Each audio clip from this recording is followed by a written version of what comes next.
Bom dia, boa tarde, boa noite, pessoal. Bem-vindos a mais uma aula de Química. Na aula de hoje, eu vou falar para vocês sobre entropia e energia livre de Gibbs.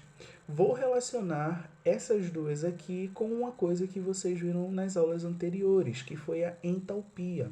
E o apurado, o apunhado disso tudinho, elas vão dar uma informação muito importante que vai ser a espontaneidade das reações, certo? Não precisam se preocupar, a relação entre essas três informações é muito simples, ok? Bora lá. Começando por entropia. A entropia, pessoal, ela não tem uma definição certa. Se vocês pesquisarem na internet, eles não vão olhar para vocês e dizer entropia é isso. Não. A relação que a gente utiliza para definir a entropia é em relação à desorganização de um sistema. Como assim? Quando a gente tem um sistema aqui, como esse primeiro sistema, a gente diz que a entropia dele está baixa, porque as moléculas aqui, elas estão organizadazinhas. Elas estão pontinho do lado de pontinho, pontinho abaixo de pontinho. Tudo perfeitinho. Já no nosso segundo caso, no nosso segundo sistema aqui, a gente diz que essa entropia aqui, ela está alta, porque vocês podem ver que as moléculas elas já estão mais soltas. Elas já estão loucas ali dentro, elas já estão super desorganizadas. Então, uma alta entropia significa uma alta desordem em um determinado sistema. Uma coisa importante a se falar é que o nosso universo ele sempre tende à desordem, o que significa que se eu aumentar a minha entropia, a minha reação ela acontece mais naturalmente. Então, uma reação espontânea é uma reação, normalmente, eu vou explicar por quê, normalmente é quando a nossa entropia ela aumenta, ok? É mais fácil uma reação, pronto, vou melhorar.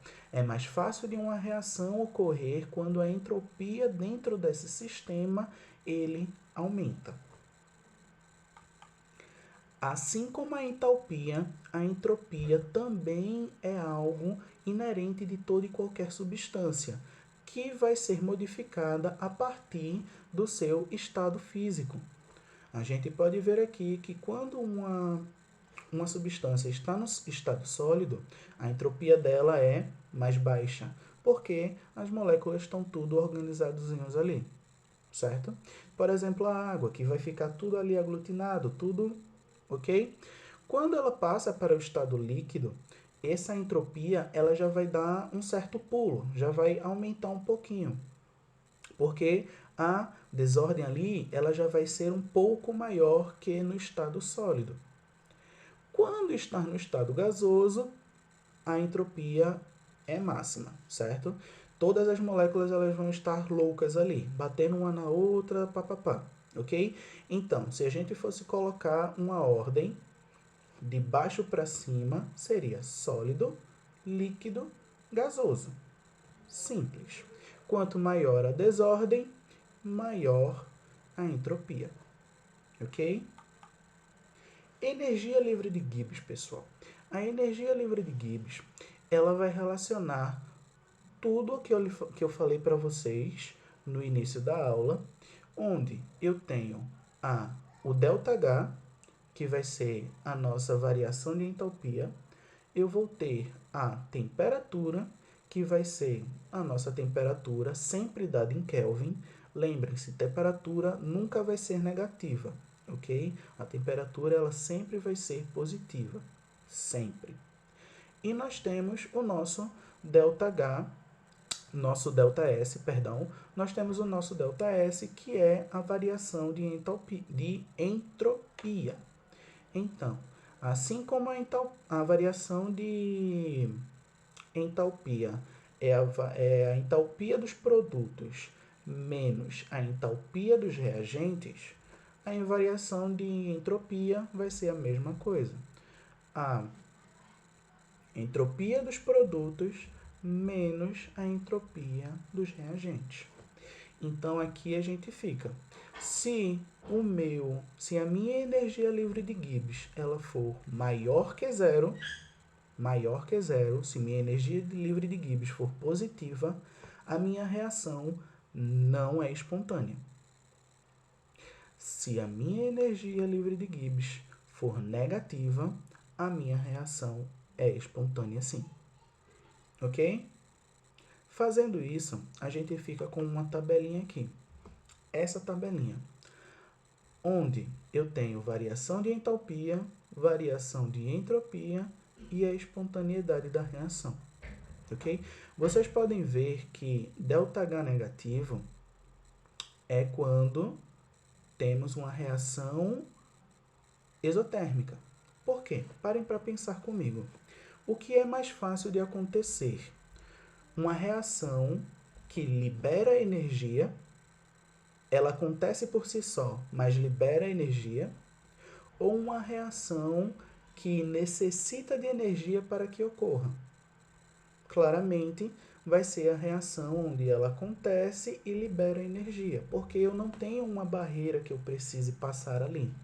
Já a reação endotérmica, eu necessito de um agente externo para que eu aconteça. Ou seja, eu preciso ceder energia, eu preciso absorver energia para essa reação para que ela aconteça. Ou seja, se eu necessito de um agente externo, ela já não é mais espontânea. Então, nós temos aqui ΔH negativo, sendo exotérmico. Variação de entropia positiva, ou seja, a entropia aumentou, a desordem aumentou. Consequentemente, a minha reação é espontânea. Certo? Por quê? Exotérmica, não preciso de agente externo para acontecer. O universo tende à desordem. Então, ele vai sempre seguir no caminho de aumentar a minha entropia. Como a minha entropia aumentou e já é um processo exotérmico, com certeza essa reação ela é espontânea. Agora, nós temos aqui uma reação endotérmica, ou seja, eu preciso adicionar energia nessa reação para que ela aconteça. Isso daí já faz com que ela penda para não ser espontânea.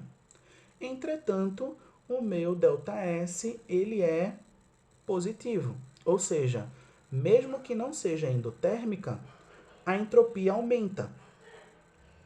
Se por um lado ela não é espontânea, mas por outro ela é espontânea, eu vou depender da minha temperatura. Porque, como vocês viram aqui em energia livre de Gibbs, a temperatura ela também vai influenciar na nossa espontaneidade.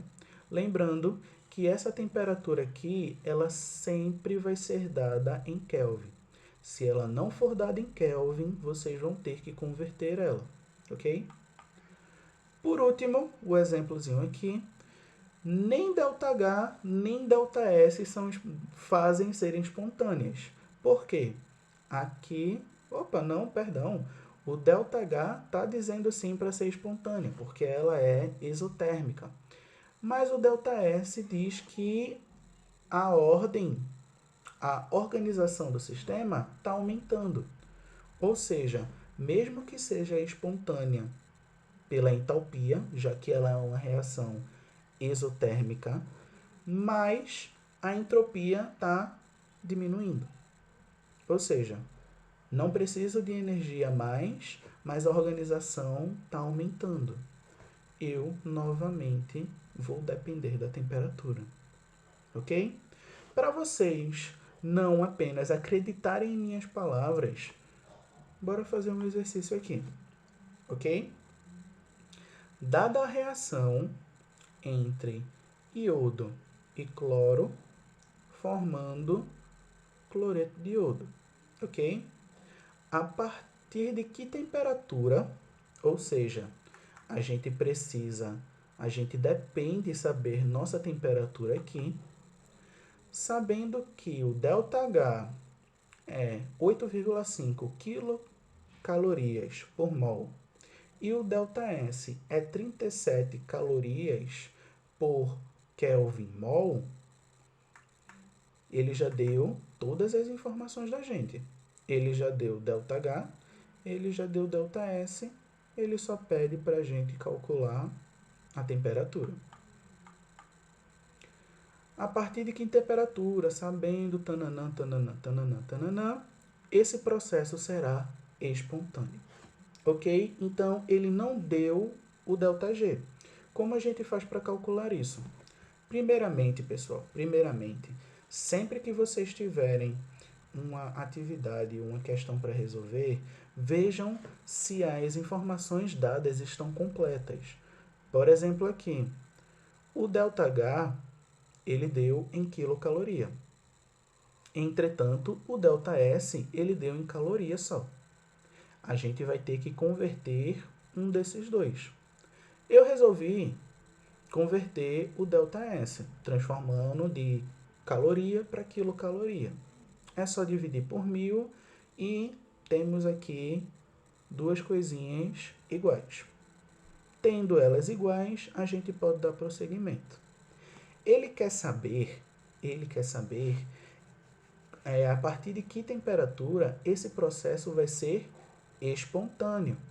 Se ele quer saber a partir de que temperatura esse processo vai ser espontâneo, a gente precisa saber aqui. Para ser espontâneo, o ΔG tem que ser menor que zero.